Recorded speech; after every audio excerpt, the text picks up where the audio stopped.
Okay, finally. Now let me check to make sure that everybody, Josh, has got notes on where we're at here.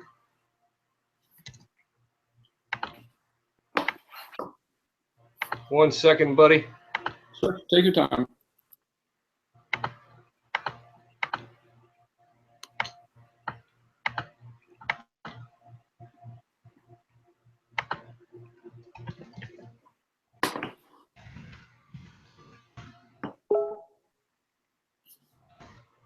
All right. Well, good. Let me get logged in over here so I can watch some questions. Yep, I hear people logging in.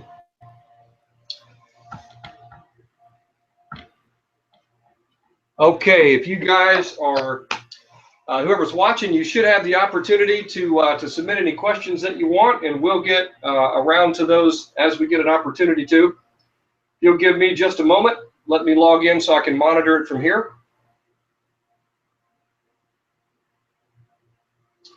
After we've created 3 Hangouts just to hold one.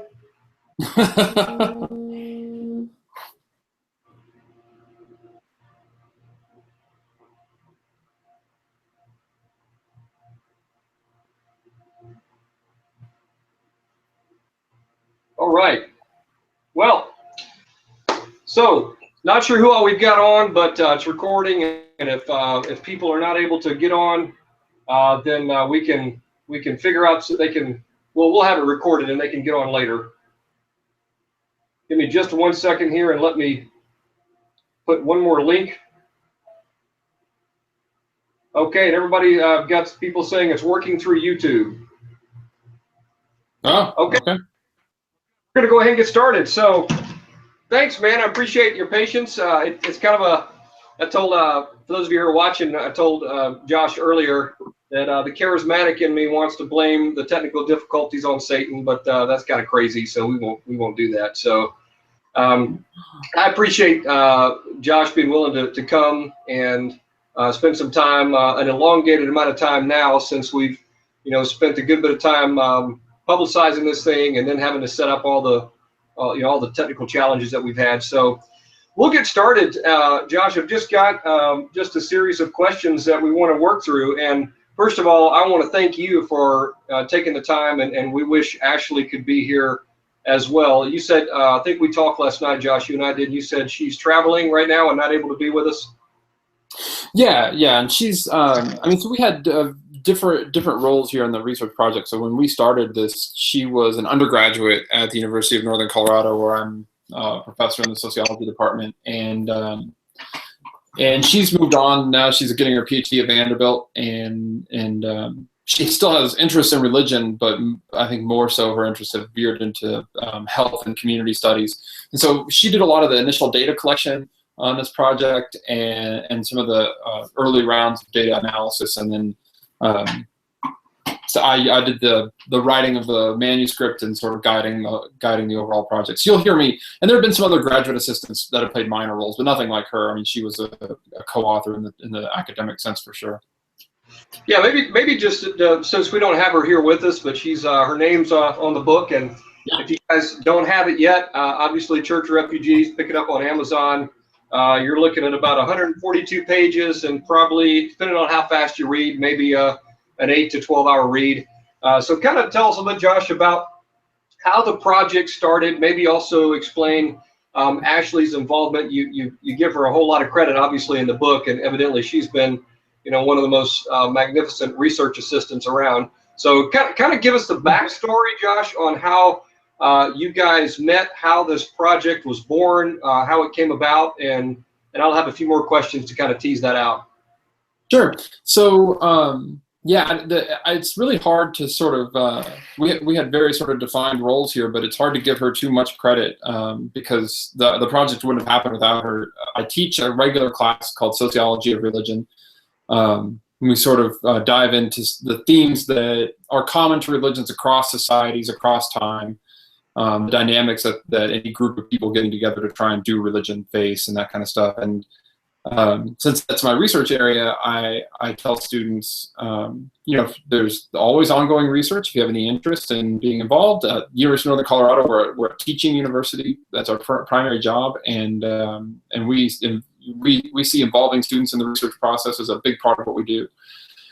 And so I make that invitation in my classes, and Ashley took me up on it. And normally when this happens, I did the same thing to Ashley that I do to my other students. I give them some relatively small task, and they go away and they never do it. And nobody's wasted any time. They just, there's no harm, no foul, right? But Ashley came back a week later. She had done everything I'd asked her to do. She had done more. She'd gone looking for other resources and da-da-da. And so I was like, oh, okay, this is going to be a real thing. And the term de-churched had come up for me in my original research for my dissertation, but ultimately it wasn't what I was interested in at the time. And I just sort of put it in my back pocket, and I thought, well, I'll come back to this someday. And that ended up being the day that we came back to it. And as we originally set out to try and understand sort of how people move through religious careers, but we honed in pretty quickly on this one aspect of people's experiences that really we felt like there was something sociologically interesting going on, and then the deeper that we got into it, the more we realized that this deserved a broader audience than just academics. Wow. Okay. So with that kind of as the background, let's kind of zoom out a little bit more, Josh, and maybe help the people who are watching and the people who will watch afterwards via YouTube. Help us connect to you guys personally.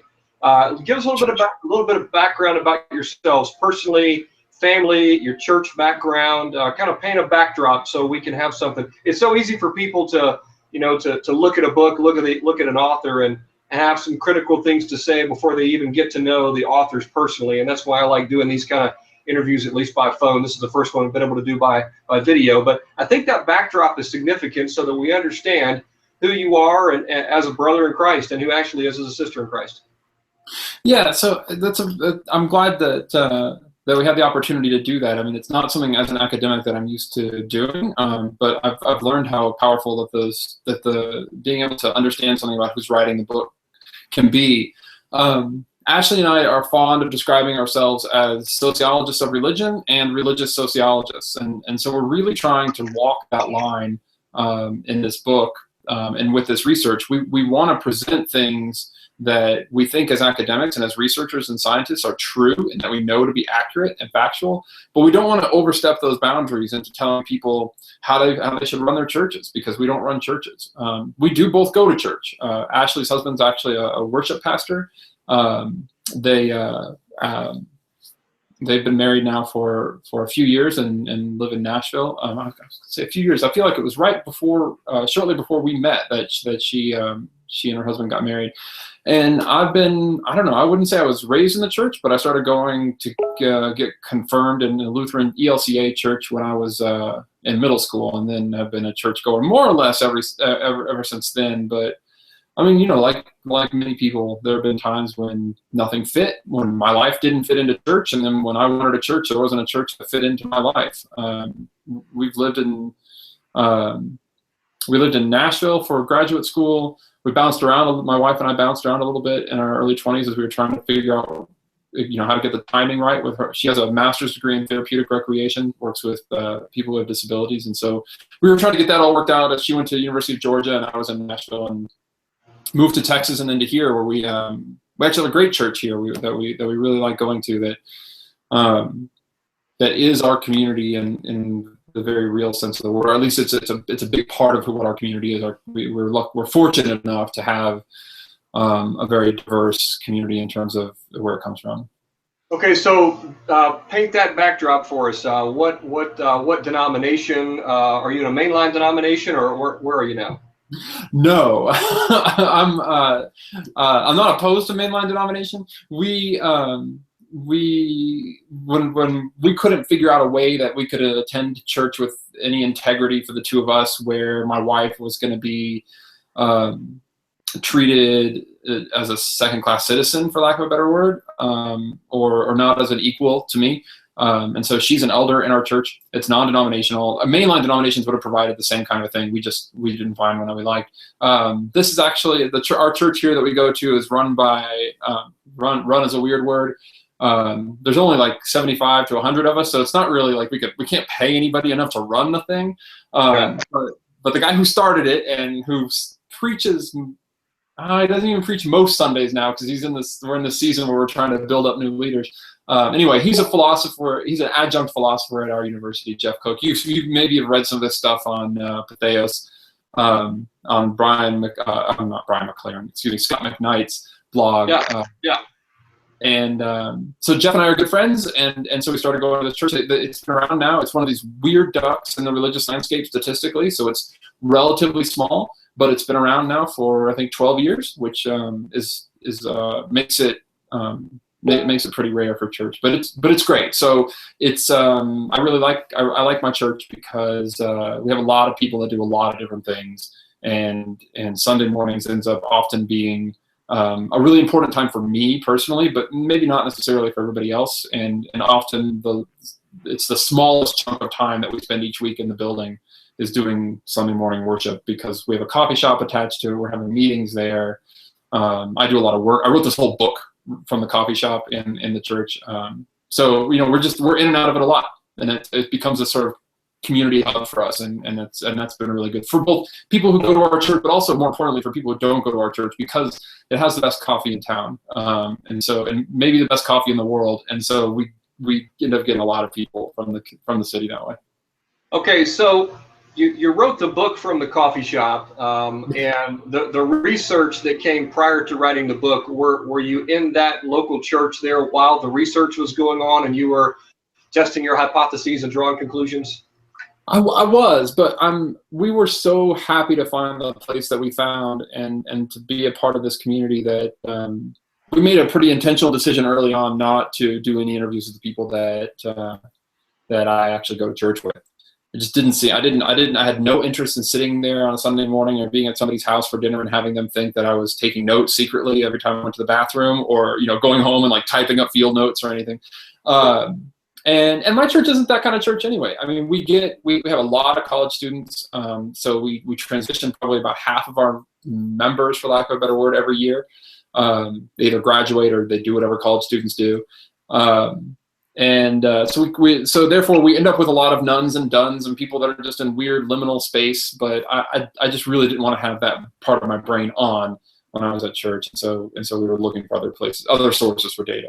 That sort of answers the question I had for you, which was how has the research affected your own participation, your own involvement in your own local church? I know you may not be able to speak for Ashley, but perhaps there were conversations in which she may have expressed how that research affected. So I got to imagine, having been a church leader and a pastor in various capacities in different states, for the last 25 years, different denominations. I mean, what you write about, what you speak on, what you study, I mean, it affects your viewpoint on things. So, just personally speaking, how did your research and some of the findings affect you guys as authors personally within the context of the local church where you guys were attending?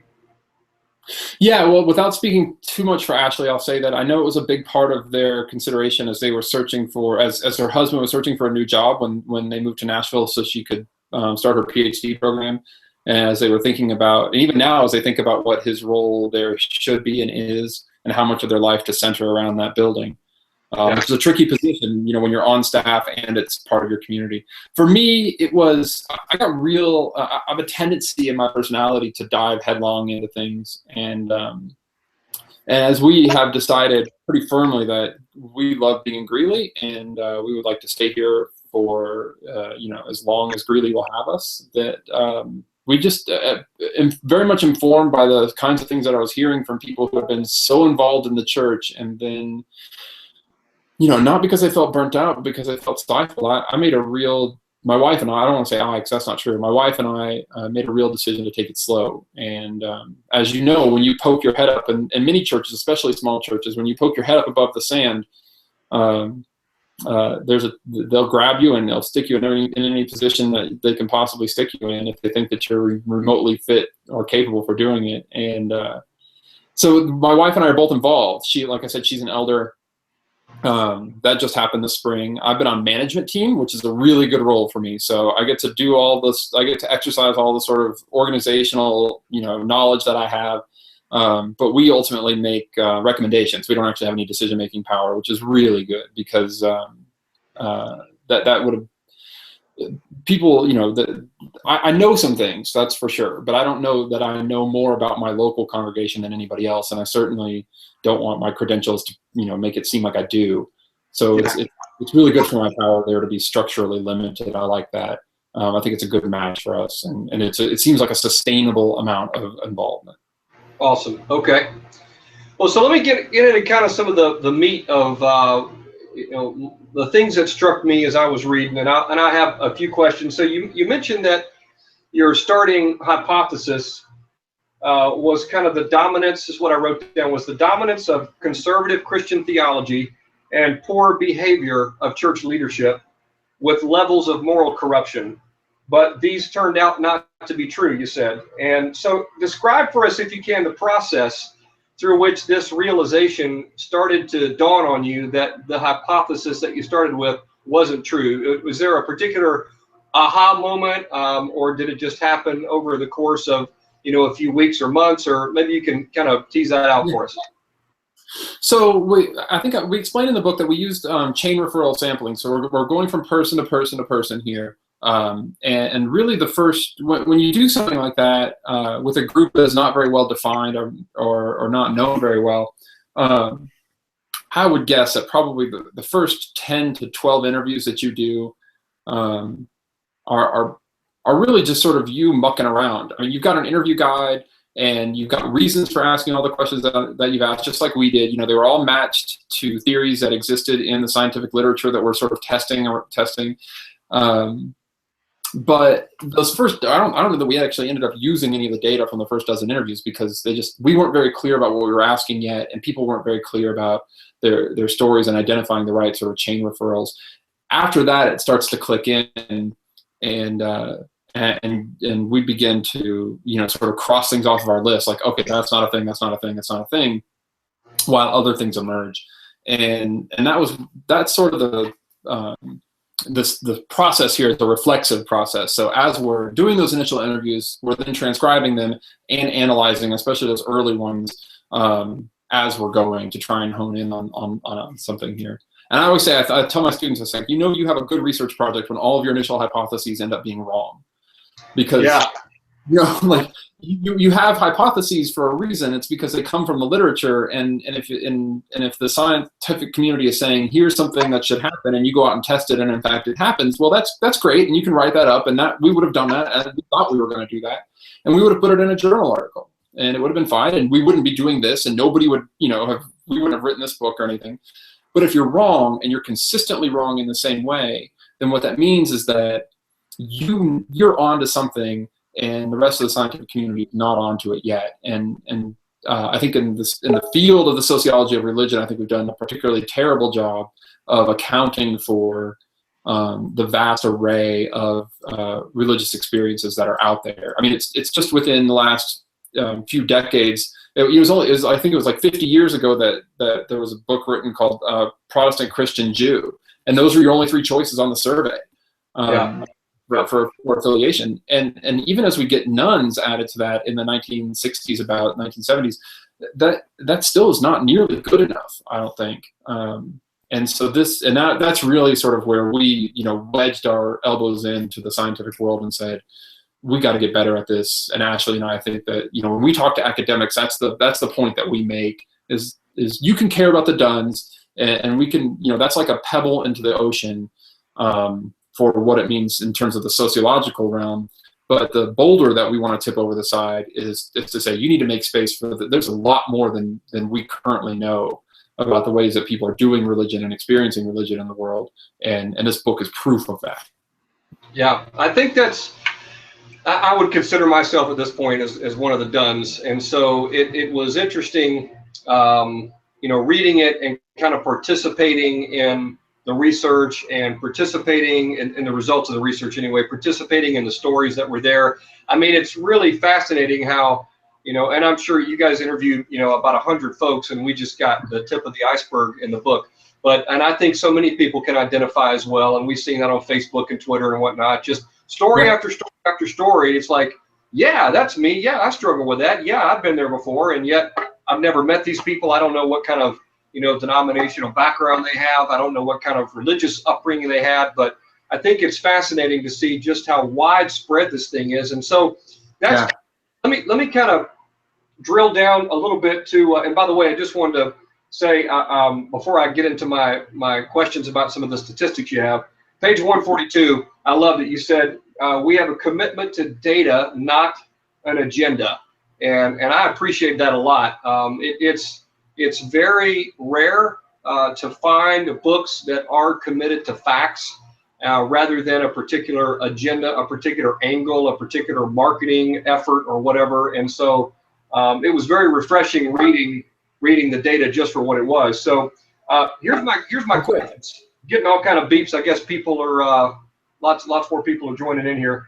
So the question I have for you is that regarding the statistical data that you provided about your respondents. On page 10, for example, we see the average household income is about $55,700. The average age is 40 years old with a spread from 18 to 84. 56% female, 92% white. From page 22, they're financially stable people. 77% of those over 25 report household incomes over 65 grand. Very likely to be married. 77% of the sample are over the age of 25 are married. Substantially higher levels of education than church-going population in general. 15% of affiliated Christian population have a college degree. The average respondent in the book completed some grad level, and 80% are either currently enrolled in college or completed undergrad. So here's my question.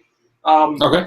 I read that and I see basically, middle class, largely female, white, well-to-do, reasonably educated.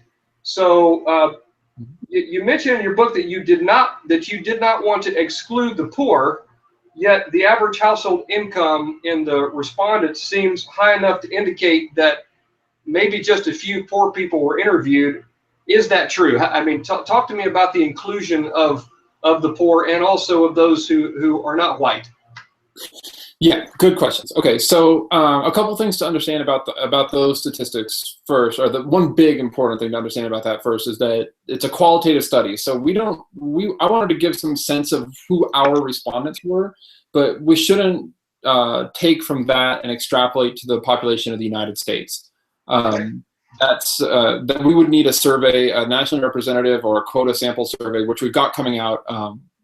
After this book was done, the publisher of the book, turned around and commissioned us to do that survey. Now, when I say us, it's a different us. It's not a me and Ashley us. I actually also run a research lab at the university, right. And so we ended up doing that. But I'll say that the demographics fit pretty well, except that when we did the national survey, what shifted is that it ended up being a little bit more diverse among the Duns.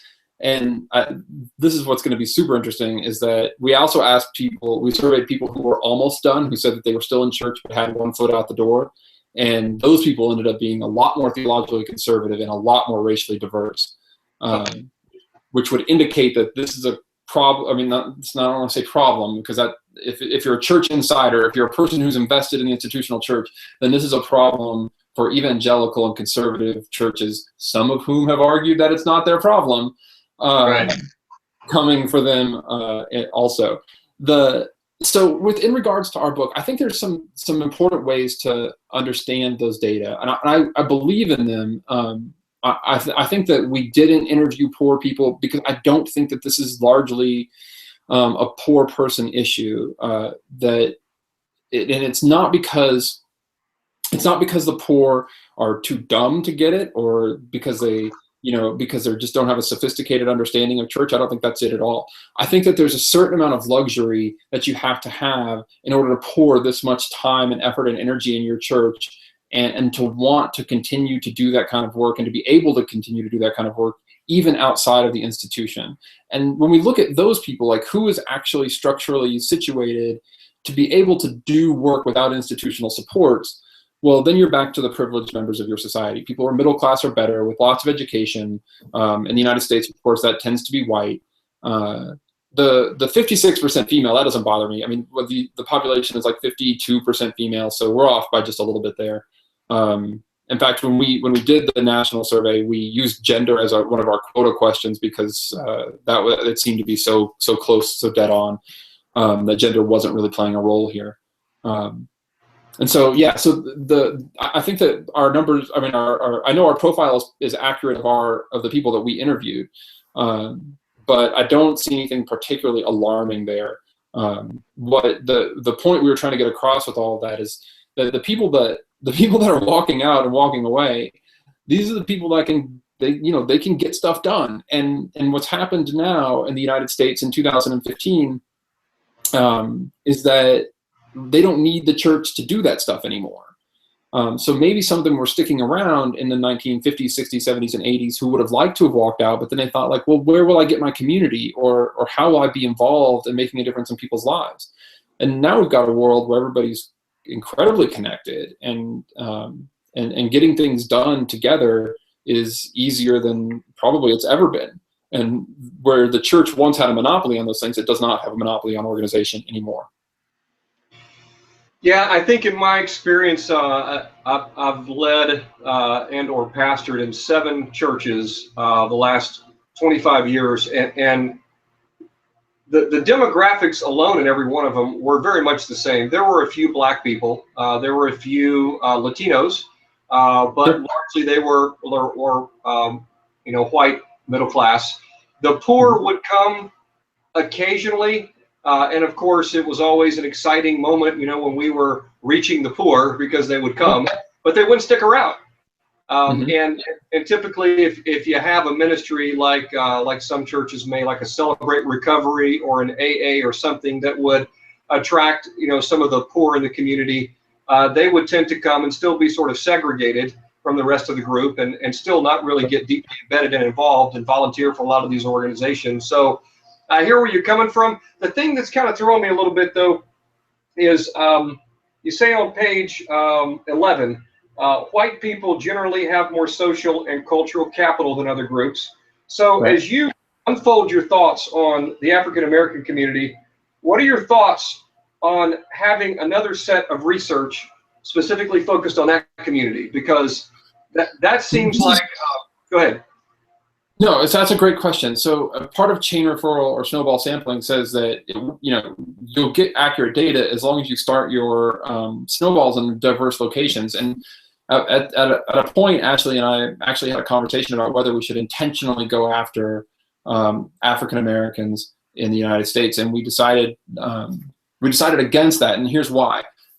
As we dug into as we talked to more of our colleagues and peers, and as we dug into the research about it, we sort of knew this all along, but it was confirmed for us that the Black church in America plays a much different role for that community than it does for the white church. If we would have done that, we would have wanted to get at least 25 or 30 interviews, almost like its own research study, and made it its whole separate chapter. So I think you're right that it's deserving of its own investigation. That it wasn't something that we didn't want to toss, we didn't want to get 4 or 5 interviews and toss that in with the rest of the data, because it would have obscured what is really important about those experiences by the mountain of data that would have been sort of just trampling all over it. And to be fair, I mean, it's a scientific project. And so when you pick a method, you really can't deviate too far, or else it kind of screws up, the lab results. So I don't pretend to know how you do that, but in the end, I am familiar. You got to pick a hypothesis, and you got to pick a way you're going to do your research, and you got to stick with it. So I get that. One thing I did wonder, just thinking about it, and I thought a lot about this, and I wanted to throw this at you.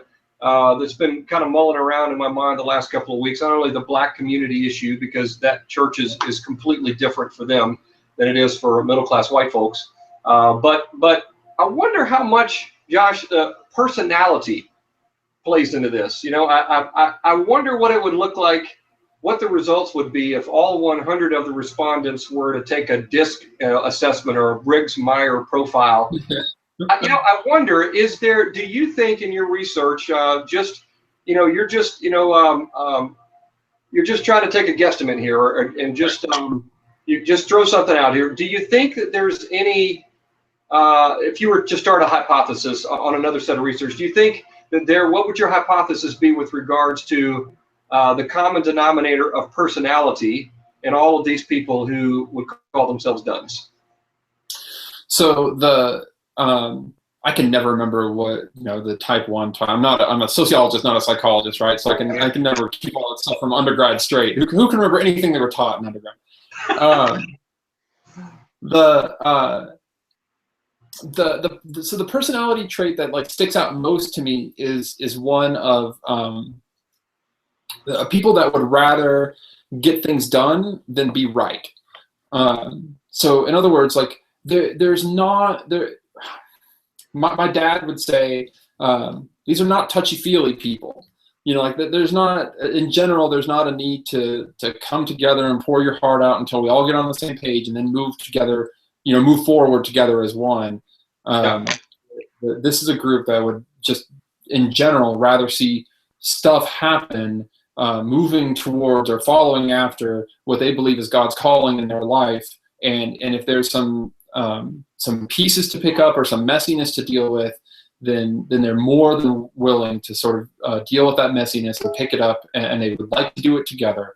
But that ultimately they're trying to live out the project of their religion in this world. And when the church stops being helpful for that, they leave it.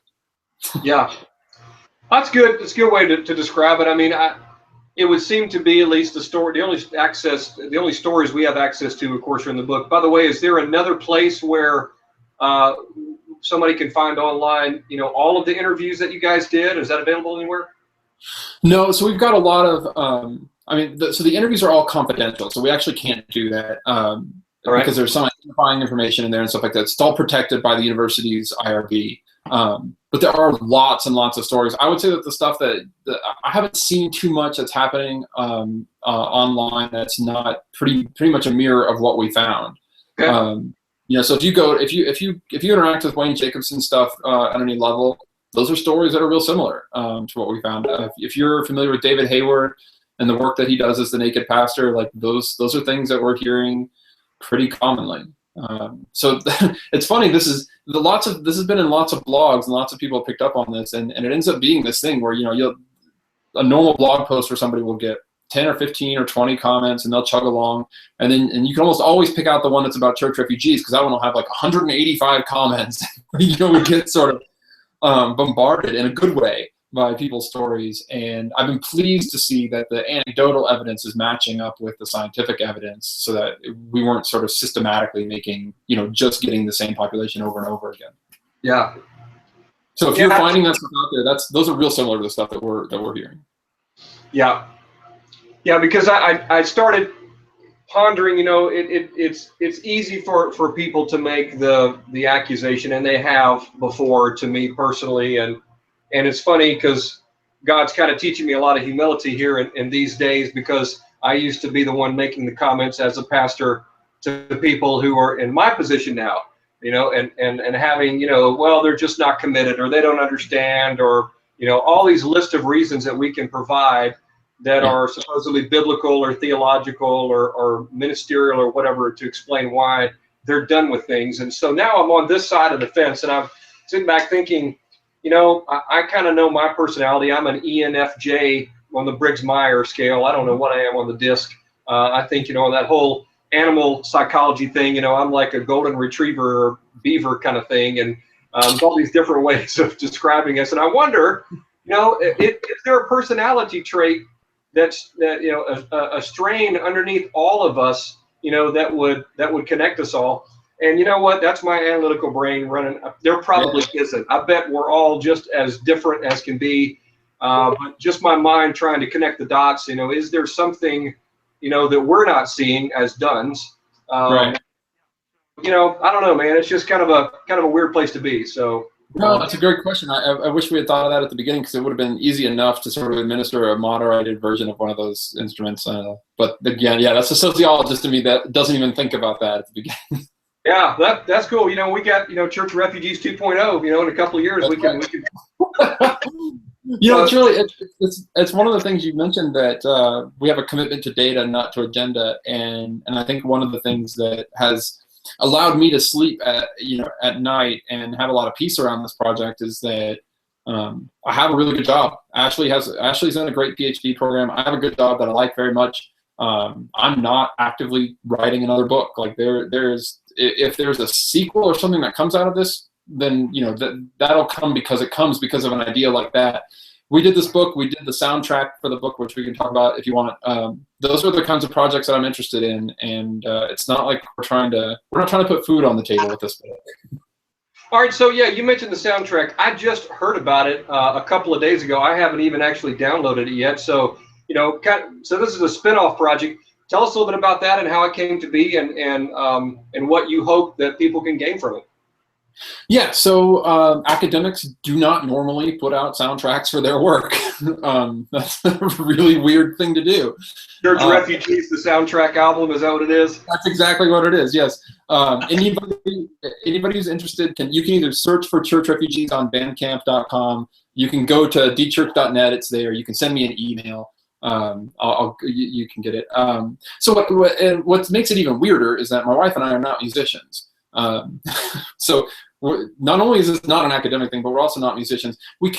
Ashley and I kept hearing over and over again in the interviews that people missed a sense of community that they sort of had when church was going well. And I thought, okay, that's too big. I can't figure that out right now. I think I've been hearing from some voices in the last few weeks that we might, that are interested in sort of helping think through what that might look like.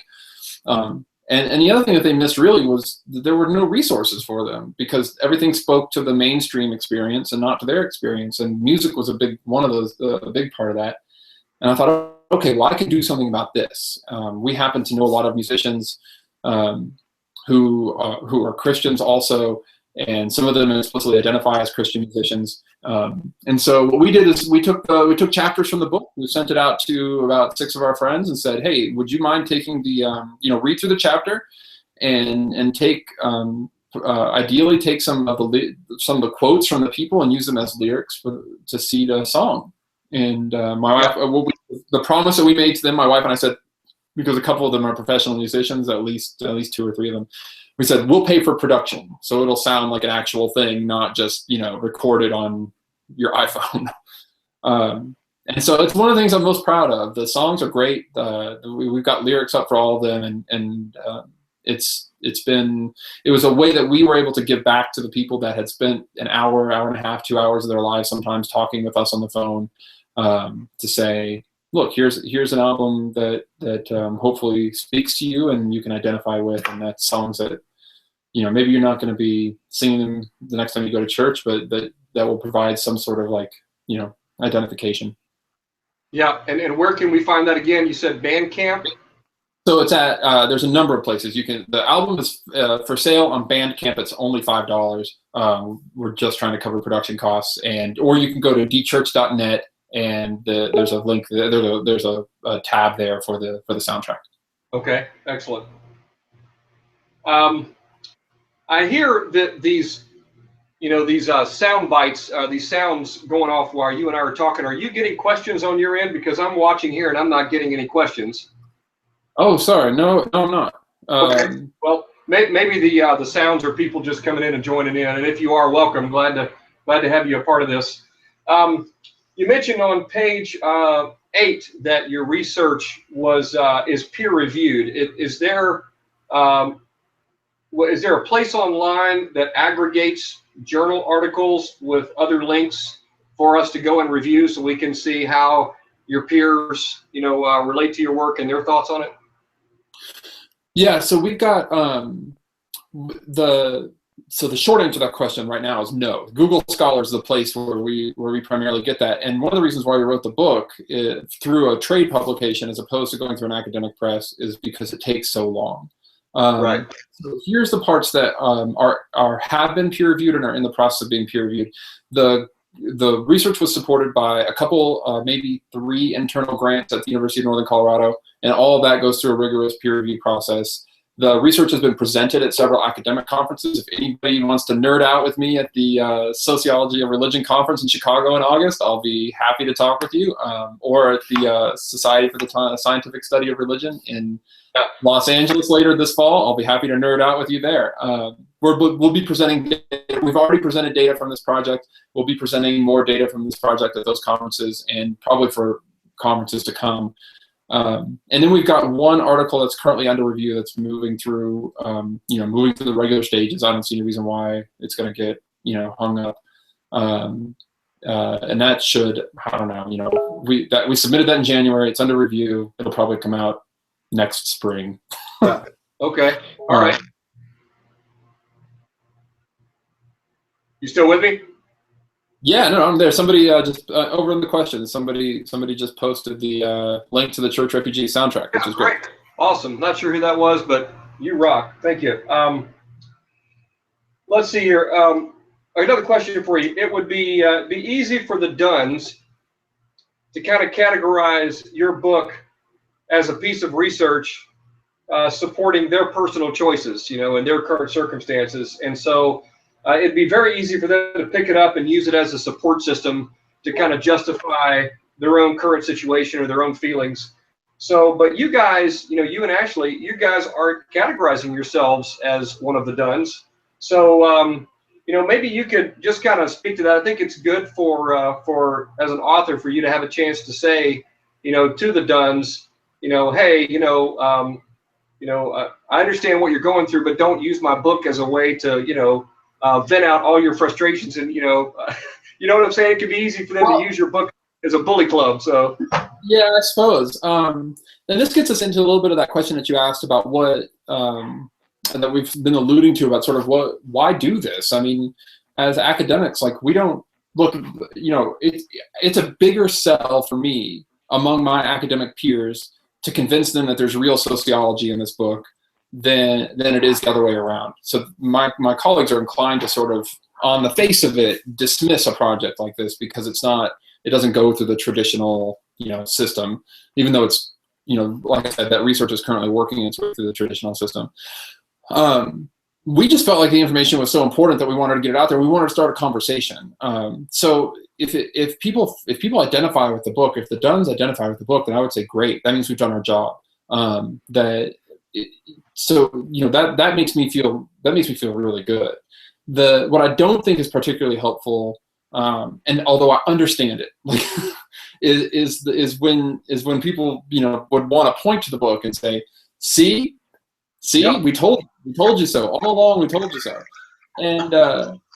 and I, like I said, I get it. Like there's a certain amount of anger and resentment, and sort of like, and even people that are not angry or resentful, but have just come to terms with they think that the institutional church in this country is dying, and they think that that's a good thing, and that they would good riddance, really. We don't take. Ashley and I don't. Not only do we not take that particular stance, I would say that our stance is not really on either side of that fence as much as it is a much more pragmatic stance, which is to say, the institutional church has been with us for a long time in this country. It's going to be with us for a long time. The question is entirely about what sort of form it's going to take. The history of church in this country, when I say church, I'm meaning institutional church. I understand among the Dunns that they yell at me all the time in a very friendly way. Church means wherever two or more are gathered. And I'm like, yes, I get that. But for the average American, what church means is, the building on the corner. And when I say church, I mean that building on the corner has been incredibly innovative over the last 200, 250, 300 years. It has faced challenges before. It has come through them.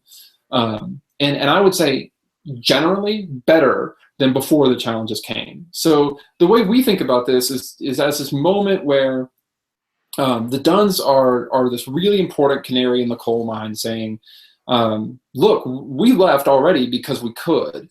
In the process of doing so, we made this pathway out of the institutional church that other people are starting to follow, that maybe didn't have as much resources or weren't as well positioned, but now they have like a model for how to do this. And the church is going to have to respond, and it will. Now, when I talk to people on the other side of that, when I talk to the pastors and they say, why should we care about these people? And I say, you don't have to. But what I do say is like, you don't have to care about these people, but know that somebody will. Yeah. And that if as this population grows, I don't mean that somebody will create a brick and mortar church that the Duns are going to come back to. I don't personally think that that's going to happen. And I don't really, if you were to really press me on the issue and get me to use the dreaded word should, which scientists tend to steer away from, I don't even think that that necessarily should happen. But what will happen, guaranteed, is that some really smart and thoughtful and caring person will come along, or rather, a lot of smart and caring and thoughtful people will come along and figure out how to resource, engage, come alongside, support those people who have left the church. And it's going to expand our definition of what church means, and particularly what the role of pastor looks like in the coming 30 or 40 years. And if the people that are in the current brick and mortar churches don't want to be a part of that, don't worry, somebody's going to do it. Yeah. That is the biggest challenge is where do they go? Where do we go? We've been out for 6 months, have been back to, traditional institutional church 5 or 6 times in the last 6 months. And it's been challenging, after having come out and after having, run that machine, for so many years, and then, sort of going through a detoxification period, as I would describe it now. That's kind of what our family's going through. I would describe a detox, and maybe also a lot of people use that language. Well, yeah, deconstruction period too, just kind of going back to the scriptures afresh and looking at it and saying, what does the New Testament actually say? Now that I'm not getting paid to preach it, this is important, now that I'm not getting paid to take the text and deliver a message in such a way that gets people to get involved more or to give more money, now that that's not going on, and like parentheses, like it or not, that goes on more than pastors like to recognize. But now that it's not going on, looking back at the New Testament afresh and asking, what does the church actually do? Who are we? Where did we come from? How is it? How do we function? And as I look back and look at the birth of the church, it kind of was like really messy, and no real structure. The Holy Spirit breaks on the scene and fills people and does signs and wonders and miracles, and people are just rushing around in a euphoria of God's presence and all the stuff that's going on. Now,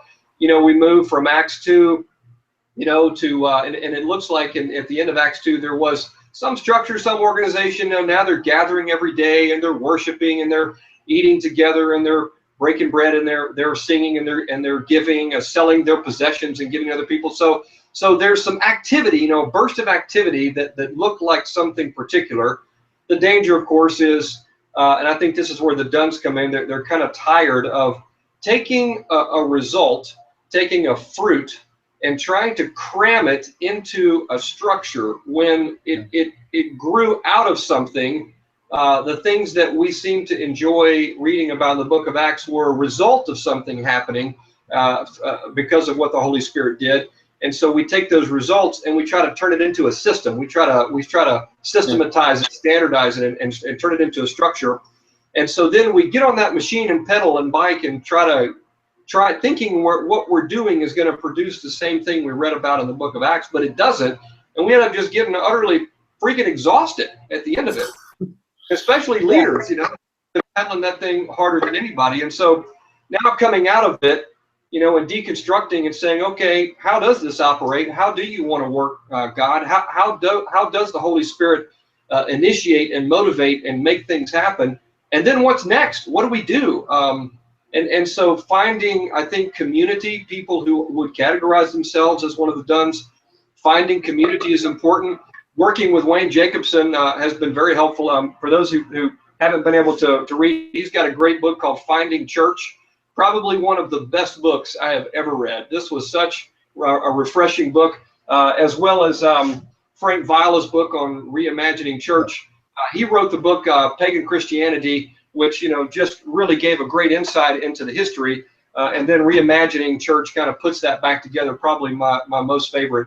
And so as we look at reimagining church and finding church and trying to deconstruct it and put it back together, man, that is going to be a huge challenge ahead for the Duns. I don't know if the nuns even give a crap anymore, but the Duns certainly do, and I think there's a deep desire to want to follow Jesus, but just the question of, well, what the heck is next? What do we do now? And so with that, here's my little rant. With that, let me kind of move into chapter 6. I thought it was the most, not that everything else you didn't have to say was insightful, but chapter 6 was the most insightful because it was your attempt and Ashley's attempt to say, based on the problems that we've seen, based on the problems that came up from these interviews, here are some of our own suggestions. So first question, where did these thoughts come from in chapter 6? Some of the remedies and suggestions that came up, where did those come from? Is that out of your own head, or was it out of conversations you had with other people, or what? Yeah, so I'm when we think about sociology, like what we're trying to do is uncover, trends that occur and will be durable that we could replicate and find evidence for in one place that would show up in lots of other places, right? So religion for me, because it's the thing that I know, ends up being the sort of canvas on which I paint, or the sort of the place where I test out those ideas. But the content or the ideas that I'm most interested in are really organization ideas. So when I describe myself to my colleagues, I'll say, I'm an organization scholar who focuses on the sociology of religion. And so when you read through those things, people will say, well, there's nothing in here about church. I'm like, yeah, well, there's nothing in there about church. Churches haven't had a whole, I don't mean this to sound derogatory, but churches haven't had just a whole ton of insightful organizational innovations or ideas that have come out in the last few decades. They've been relatively static. Mega church came, which was the first attempt to put hardcore door-to-door marketing to what was inherently a social phenomenon, but that was 1977. And so since then, it's been a little scarce. And so we turned to the other stuff that we said, well, surely the things that the church is dealing with are not the church isn't the only organization that's dealt with these kinds of things. Right. Clearly, other organizations deal with high-performing people that they would, talented workers that they would like to retain. And I don't mean to equate congregants to workers, but there are people in their organization that are talented that they would like to have working for their organization. And the church is no different in that respect. And so we thought, well, how do they deal with it? How do they handle that? And so that's what got us looking around to some of those other solutions that have been sort of vetted by the literature, have been shown to be effective in other places. It's probably the place in the book where we get the most editorial. It's like, if we were to put this in an academic article, that's probably that's probably the chapter that would have been cut first, because it's the research is there behind those methods, but it's not our research. We're just drawing on what other people have done, putting some puzzle pieces together and trying to build that bridge. All right, so let me kind of throw this at you. So I'm reading and finishing up.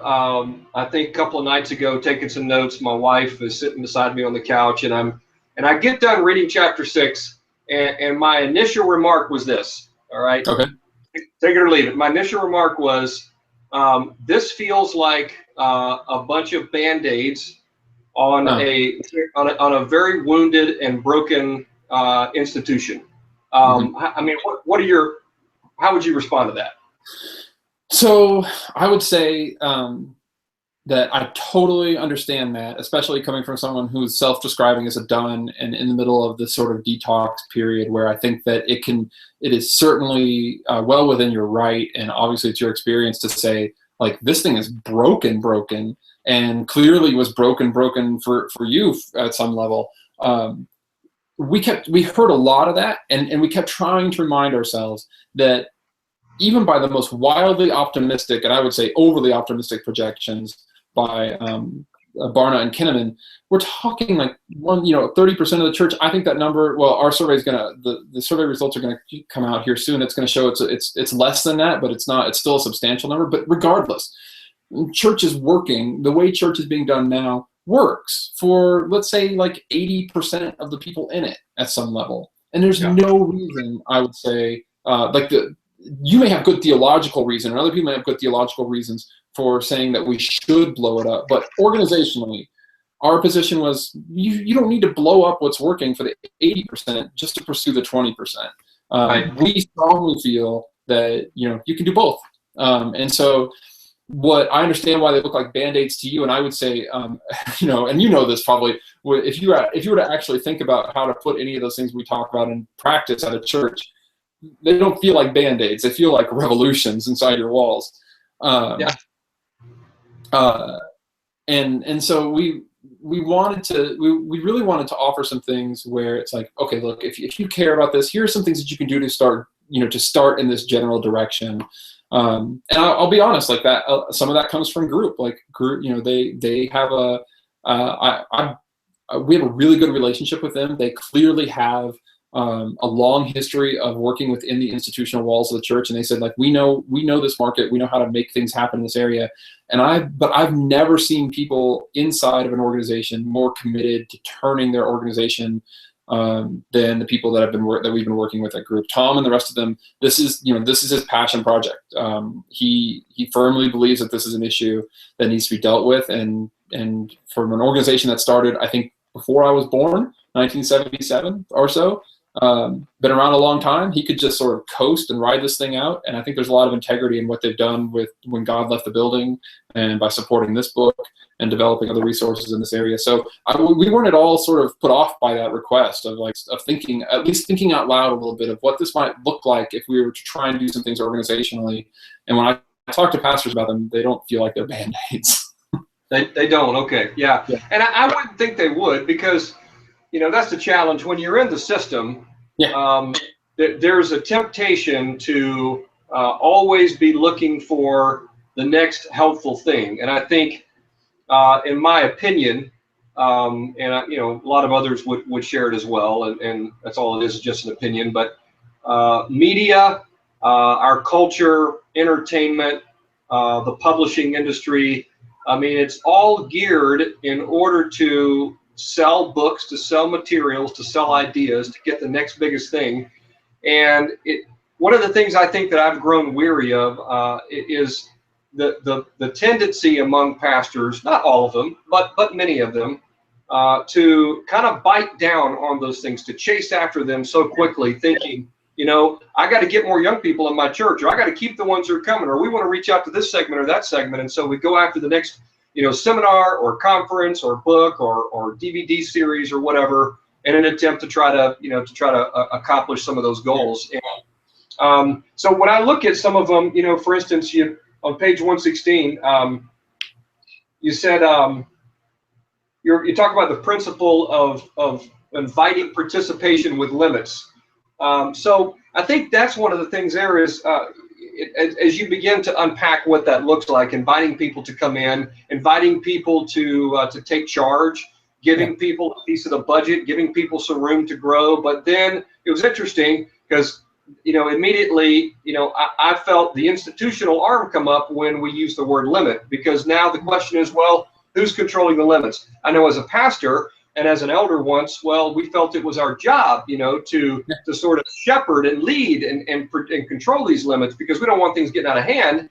And so then I think that's one of the challenges, is that the institution, by very virtue, it built into its DNA is the concept that someone has to be at the top leading and telling everybody else what to do. And so that's one of the challenges I found, with the participation. I'm looking at participation with hardly any limits.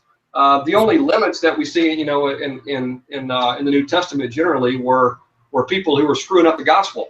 Here's what Jesus did, but we still want you to go and get circumcised.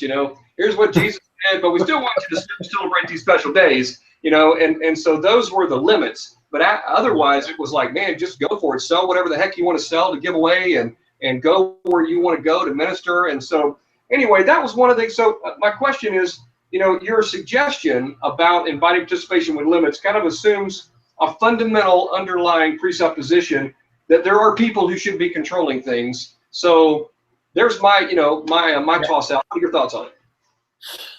So I think that's one of the biggest problems that we have is when we think about organizations, it's like we say organization, but we mean person.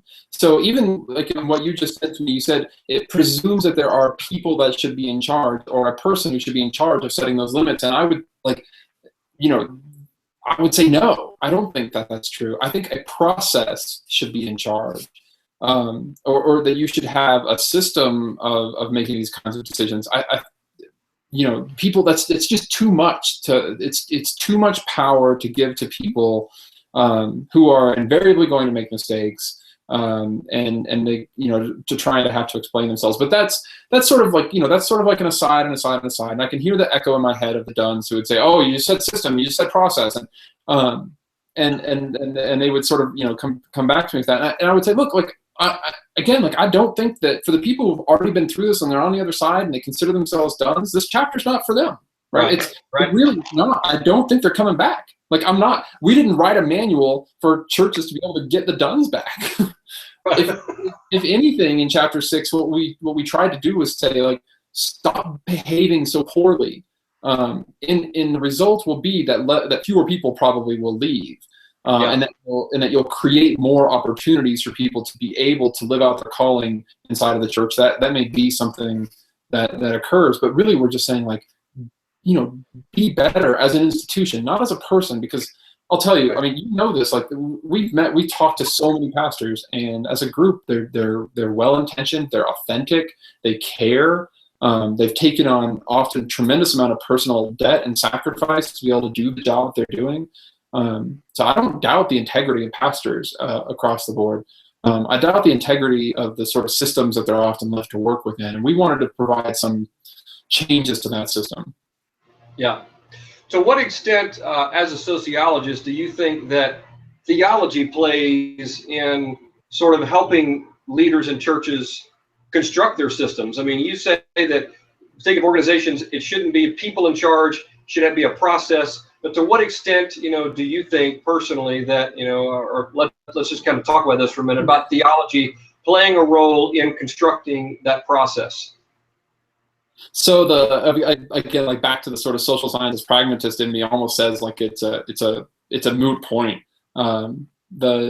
If you would like to take a really hard-line theological position that says that only a particular kind of person with a particular kind of gift can be in charge, then great. It's not going to work out for you in the long run. Like, it's just, and it may work out for a few people here and there. I don't, we talk in terms of trends, but generally speaking, the churches that are durable in this country are the ones who more or less reflect mainstream society. And so, it's no surprise that it doesn't mean that they concede or that they cave or that they, blow with the winds. What it means is that they recognize that they're embedded in a culture, and they let that culture be as that culture is always the vehicle that is the message that they're trying to get across about Jesus Christ. In this case, they use the tools that they have available to them. So that's the sociological take. If you would like to not pay attention to the culture that you're in, fine. That's totally your, that's great. It's like I said, chances are, if you were asking me to bet all of my savings and my house and my child's education fund, I'm not betting on you to make it. You know what I mean? Like, Godspeed and all of that, but I'm not betting on you. What I'm betting on are the people who are on the other side of that, because I feel like that message comes with is one that can resonate more. Personally, like, you've already our cards are on the table here. I don't think that this influences the book necessarily, but especially with regards to gender, like, I was not going to treat my wife as an equal 6 days and 23 hours out of the week, and then go to church for 1 hour and be like, okay, now we're going to put that aside. That's right. Yeah. And that was clearly the relationship that we had. It's the one that I wanted. It's the one that she wanted. And so it was only natural that the church that we went to was going to expand. Okay.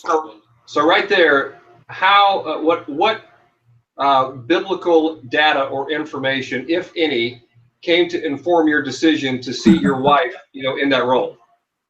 Yeah, well, so the biblical data would have probably been her saying, "We're not getting married if you think I'm not."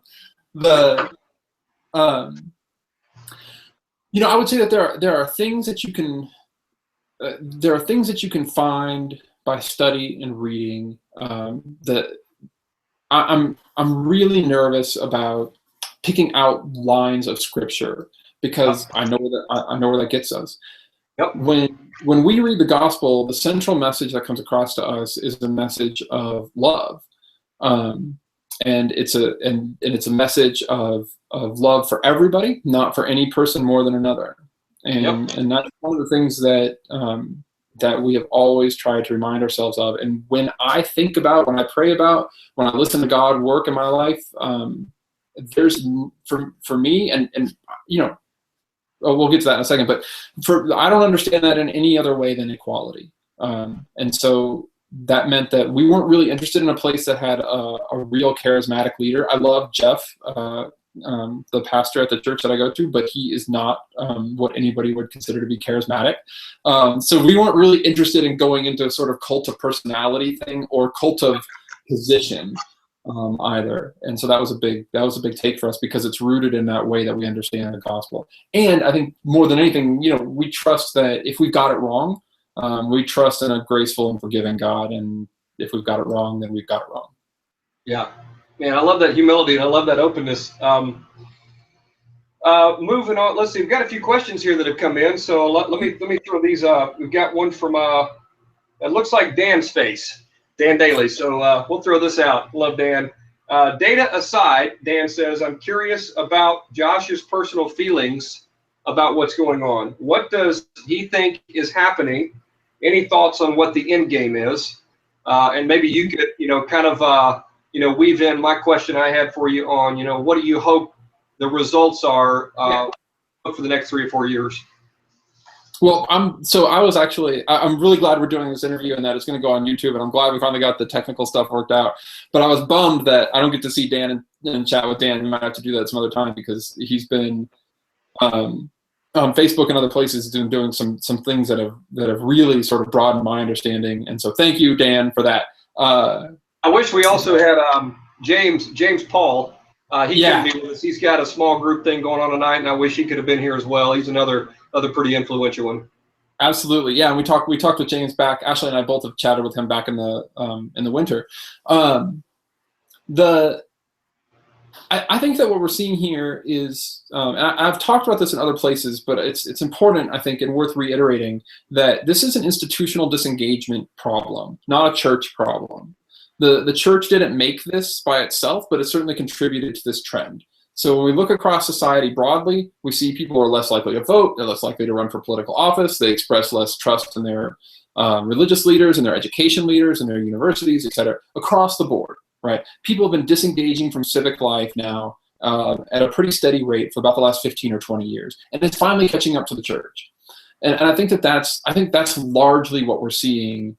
I don't think that something happened in the last, say, 5 or 10 years that caused a whole bunch of people to say, you know, I love everything else in my life, but I'm tired of the church. That's just the sociologist. I mean, instinctively doesn't think that could be true, right. And the data tell us that it's not true.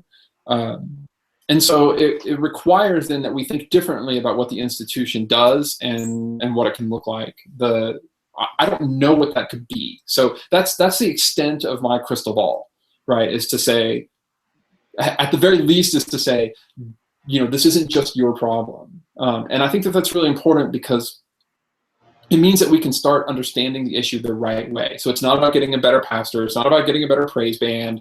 You know, it's not about reading the latest statistics on what millennials want and trying to give millennials what they want, et cetera. It's about understanding what's going on across the board. You know, I don't think it's a generational issue, at least certainly not from our data. It's an era thing. People are less likely to own homes. They're waiting longer to get their cars. Like, it's a whole new world. And the church needs to adapt to that kind of a world, if it wants to continue to remain a vibrant institution in our society. Which, now here's where you hear me say this, which I think it should do. The church plays an important role in our country, or at least it has historically. I'm not going to sit here and tell you that the institutional church has been at the forefront of you know, racial reconciliation or you know, women's suffrage or any of those things, but they haven't been real far behind the leaders either.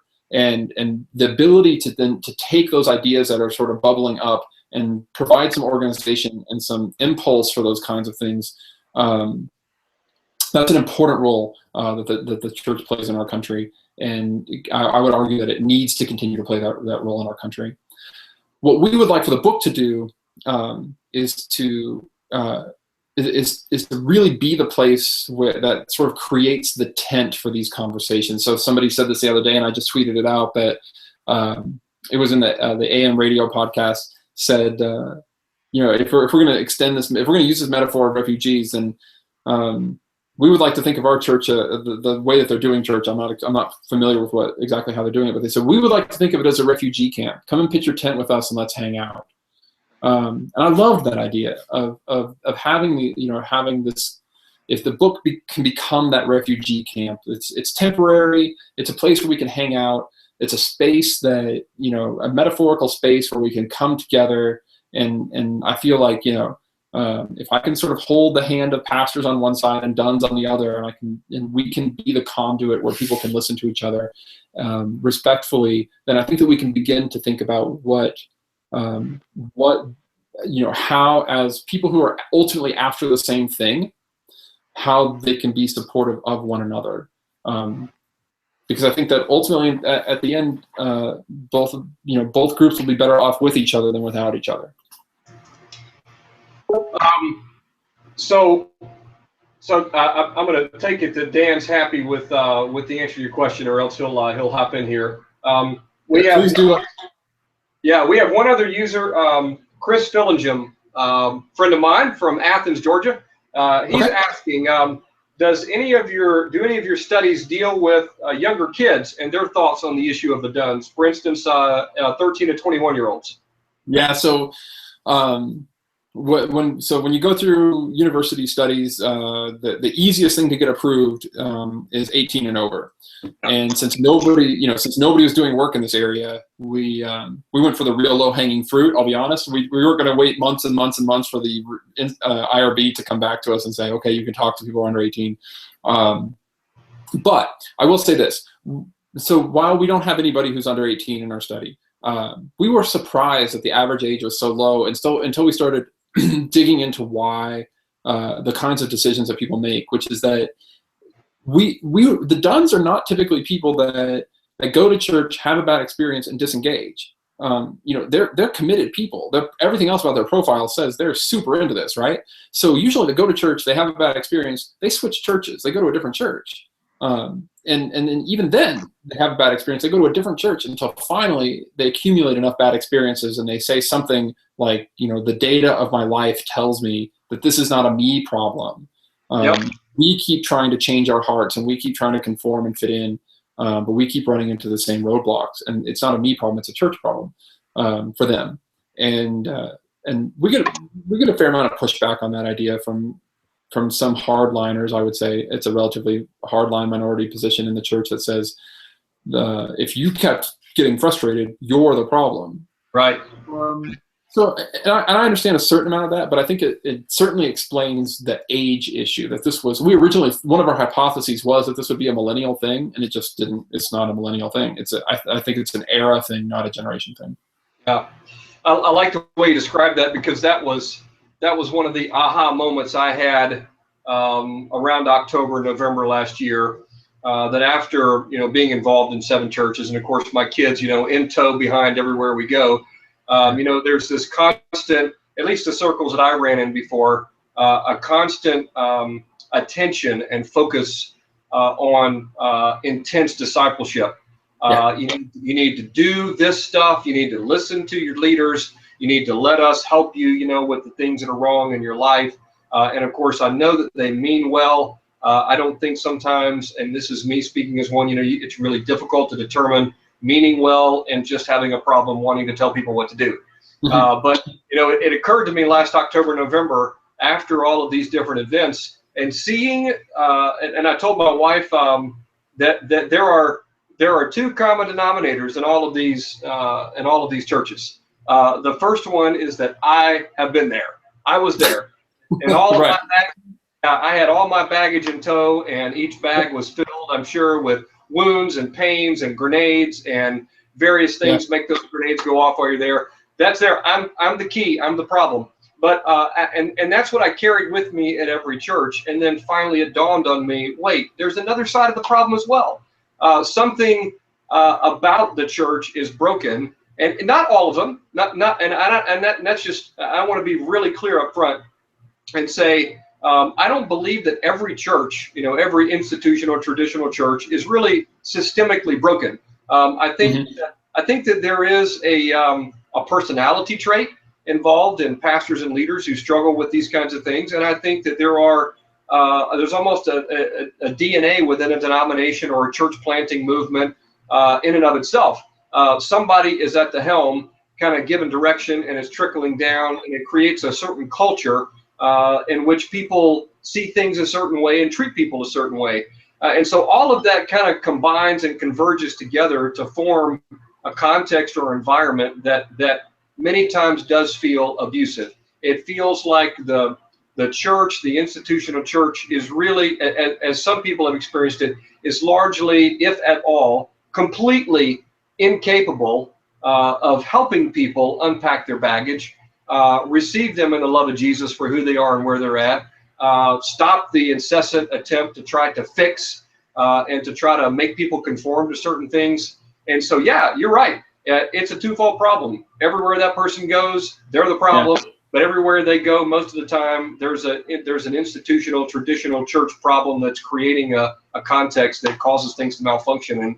And I think, a lot of kids have felt that way too before, talking even to my oldest too, monitoring our progress as we detox and deconstruct, and even hearing some of their comments as well, that, it seems like we've always been involved in places where people are just trying to fix us. That was the term that my 16-year-old described. Always trying to fix me. My oldest one kind of saying the same thing. Always trying to tell me what to do. Nothing wrong with that. Jesus told us what to do. But yep. It's funny that in the institutional environment, it doesn't tend to be. It's funny in the circles I am. Discipleship is kind of robbed. Actually, it's kind of raped. To be honest, we use the banner of discipleship. But then we don't actually teach people to do the stuff Jesus told them to do. We don't actually open the scriptures and say, here's what Jesus said. We reframe discipleship in terms of just doing, what we tell you to do and what we need you to do. And so, yeah, things like that just constantly make it break all the time. And, who knows? Who knows what God's going to do? I've enjoyed Wayne Jacobson's approach to just letting the Holy Spirit lead you to places where you find new life. And I think, I don't think there's any right or wrong necessary. I'm never going to stand up and tell somebody who's in a traditional church, shame on you, you ought to get out of there. I heard one couple describe it several months ago. The institutional church is the whore of Babylon. It's the beast of Revelation. Like, I don't think that's true, because there's a lot of people who love it. That's a little over the top. I'm never going to tell people to leave, but I'm going to tell people, don't be afraid to ask hard questions. And I guess if who are watching now or will watch later, you don't have to be afraid. You don't have to be afraid at all of asking hard questions. And you need to also be prepared that asking hard questions does come with consequences. And you just got to kind of buckle in for those and prepare yourself. I think a lot of times, some advice for those who are, I've had many people contact me who are on the verge of being done. And I've just tried to encourage them. You don't need to leave yet. You need to listen to the Holy Spirit. You do need to ask hard questions, but you need to know what's coming when you do. And I'm not trying to paint a context or a picture of doom and gloom, but in the end, the bottom line is we do have a brain. God gave us the ability to think for ourselves, and it is okay to ask hard questions, but you just got to know. You're going to create ripples when you do. So don't get huffy. Get your drawers in a wad and leave and go around and get nasty and slander and get bitter and take a bunch of people with you. Just understand, we're all human beings, and we're all broken people bumping up against each other, breaking each other even more. And, for some of the duns, they're tired of getting broken. But there are those, I think, who can stay within it and be a real force for change. So, well, I don't see any more questions coming through. You got any last words you want to throw at us, Josh? Yeah, I would say that, what we try to get across is that this is not a book that could have been written, 20 or 25 years ago. It's time. It's probably time for the institutional church to change, but that's not new. There's always been times the institutional church needed to change. We're just suggesting that maybe the things that worked in 1985 don't work in 2015. I don't know much else that like I don't walk around and listen to a Walkman. For those of you who are younger than me, a Walkman is a thing that you put a cassette tape into. It was about 3 times the size of your phone or so, right? So like I don't listen to music that way anymore. It's more, that says more than just about form. Like this is not an issue of just shrinking your Walkman into a smaller form. It's because the whole world has changed between 1985 and 2015. And so, yeah, it stands to reason that we should have different strategies, right? That we should have different forms for how we do religion. We have different forms for how we do everything else. I heard this thing the other day, which I don't think it would have struck me before this research, but it hit me. It's standard church language. You probably have used it and heard it without ever thinking twice about it. But somebody, I was visiting somebody, and we went to their church, and they said, "Come." It's at the end of their service, and they're talking about all the things that they have going on for the week. And they said, if you're new to our community, come and get plugged in. And I thought, oh wow, like what a terrible metaphor. Like this thing that has made so much sense to me for so long, all of a sudden didn't make sense anymore, because getting plugged into something means like you're not the thing that's good. We're the thing that's good. You need to come here and get plugged into what we're doing here. And I had the voices of the Duns rattling around in my head that were all saying, like, no, we don't. The church needs to get plugged into what we're doing. And I thought, like, it's moving away from what was probably never perceived as a deficit model, never intended to be a deficit model from the beginning, and moving into this model where you're breathing life into the things that other people are doing. Maybe you would argue that that's narcissistic of people to think that the church should come on board with what they're doing and support them. But I think that there's a lot of room for life there too. And if anybody who gives the book a fair read, I hope that what comes across, what I think comes across, is that we're not asking you to turn over all the dollars in your church to the people who are doing every crazy idea that they can think of. We're just suggesting that you can create a lot more life in your church by funneling things out, at least in some part, than trying to funnel things in, which has been the model for so long.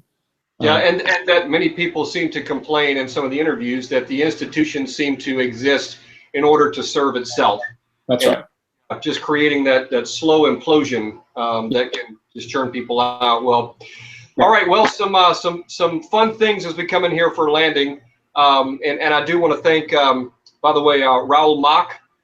With the Numa review. This was partly Raoul's idea. And great. Thank you, Raoul. Raoul's watching, yeah. So Raoul asked if I'd review the book for Numa Review, which is an online Pentecostal theological journal. And I said, I'd love to. How about this? How about we do a video interview? And so we kind of batted that back and forth. And so this will also go on their website as well. And that will reach a whole different segment that I would dare say probably hasn't even heard of the book yet. And so we'll see an interesting reach there. But so appreciate that, Raoul, and the guys at Numa Review up in Grand Rapids, Michigan. So some fun things here as we come in for landing. Josh, what's your favorite movie? Oh my goodness, my favorite movie has got to be Cool Hand Luke. Oh yeah, okay. Why is that? I just I love the story of somebody who's. It was sort of what carried me through my dissertation. I was an English major going into a sociology program, and it's just a single-minded determination that the sort of the system and the machine was not going to get the best of him no matter what, and that has always resonated with me. You know who else I think didn't let the system get the best of them? Nacho Libre. I do very much like Nacho Libre. It's a favorite in our house, so we focus on that here. See, he didn't let the system control him. He, of course, I love that prayer scene where he's there praying with the candles, and thank you, Lord, that you give me all these skills, and why am I not able to get out? And is it because I'm focusing too much on my stretchy pants and my boots and all the fame and the free creams and lotions? And so there's too much truth there. I can't. Okay, how about your favorite band? My favorite band right now is actually an artist out of Idaho. His name is Josh Ritter. Okay, all right. Have you ever heard of I think it's Sufjan Stevens? Oh yeah, I can listen to upwards of 3 or 4 of his songs in a row before I get completely lost and figure out which track I'm on anymore. I've enjoyed meandering my way around his stuff too. How about adult beverage? You got a favorite beer? Oh my goodness, we're in microbrew heaven here in Colorado. Greeley is about 100,000 people. We have 4 microbreweries. We are just down the street from Fort Collins, which is the home of New Belgium and Odell's, and they're all over the front range. But my favorite one comes out of Lyons, Colorado. It would be Dale's Pale Ale. Okay, awesome. We've got a microbrewery here in Woodstock, Georgia, called Reformation Brewery. Oh yeah. With their name right, Reformation, you can imagine what kind of guys run that. Proudly 5-point Calvinist. So we had some interesting conversations, but man, they have some great brew.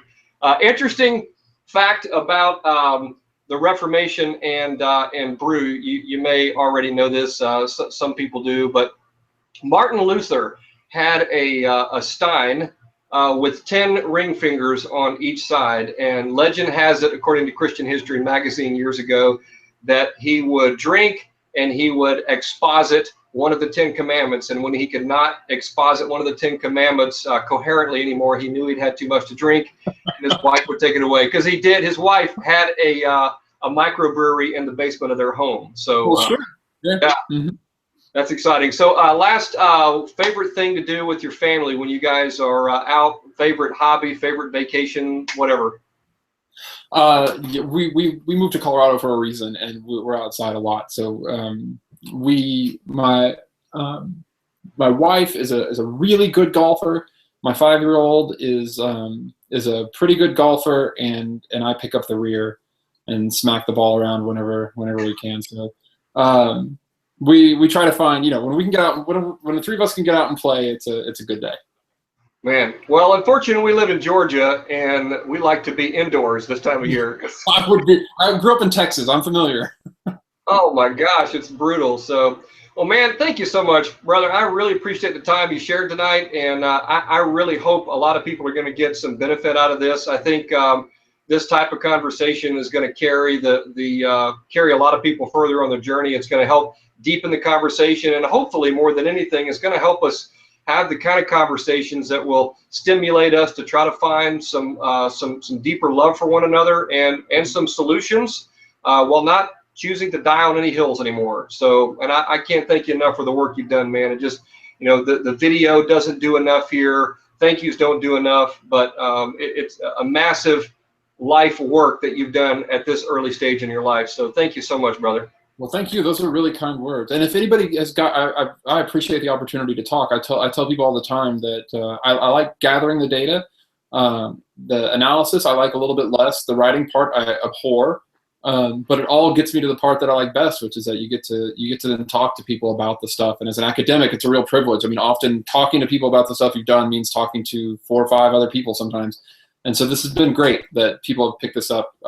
We'll be traveling around. I'll try and keep the website updated about where I'm going for conferences and things. We've had people request that we come to Grand Rapids, so we'd love to come out to Grand Rapids, or I would. And if anybody is interested in pitching a little tent for a while and having a conversation, I'm not so inundated with email that I cannot respond with email. So you can find me at josh.packard@unco.edu. You can get us on our website at dchurch.net or on Twitter at dchurchamerica. So we're available. We want to have the conversation. We want to be a part of the dialogue, and we appreciate this opportunity. On that note, as we depart, I think the D-Church project is still going, and people can still call in and share their stories with either you or Ashley. Is that right? Yeah. So we envision we've stopped active data collection. We'd love for people to share their stories with us, but at this point, the sort of data collection for something like this would be a little bit contaminated because the book has gotten so much attention. So we have no control anymore over how we're getting those stories. But we envision the D-Church project as being much larger than just this book. So the album was a part of that. The soundtrack was a part of the overall D-Church project. We're looking at what to do, what it might look like to think about. A devotional for the D-Church, the short 2-week or 3-week maybe Advent style devotional for people that are finding church hard to walk into during a really important time of the holy season for Christians. And if people want to be a part of that or help us think through what that might look like, we're totally open to those conversations. So, yeah, we imagine that this has a wide range of things that will live under this banner for a long time. Fantastic. Well, thank you again, brother, and thanks to everybody who hung in here for this long. And if you got any further questions, you heard Josh. You can also visit joshpackard.com, I believe, right? Yep, that's my personal website. Yeah. Yep, and you can also be friends with them on Facebook. And also, I think your tweet handle is @DChurchAmerica. That's right. Yep. So, well, good. Reach out, and thank you again, everybody. And we'll close this out now. So everybody have a great night. Thanks, Rob.